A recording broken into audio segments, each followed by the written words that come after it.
Bucket ನೀರು ಮತ್ತು ಬಾಟಲಿ.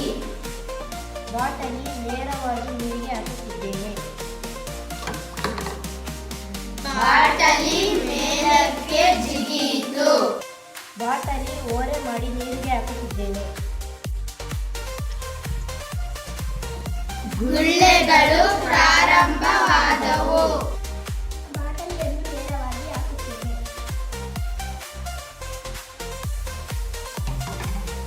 ಬಾಟಲಿ ಜಿಗಿಯಿತು.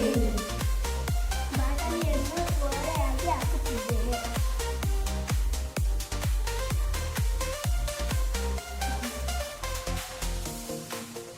ಗುಳ್ಳೆಗಳು ಬರಲು ಪ್ರಾರಂಭಿಸಿತು. ಇದರಿಂದ ಬಾಟಲಿ ಖಾಲಿ ಇರುವುದಿಲ್ಲ ಎಂದು ತಿಳಿಯುತ್ತದೆ. ಹಾಗಿದ್ದರೆ ಬಾಟಲಿ ಖಾಲಿ ಇರುವುದೇ? ಬಾಟಲಿಯಲ್ಲಿ ಏನಿದೆ? ಗಾಳಿ ಇದೆ. ಧನ್ಯವಾದ.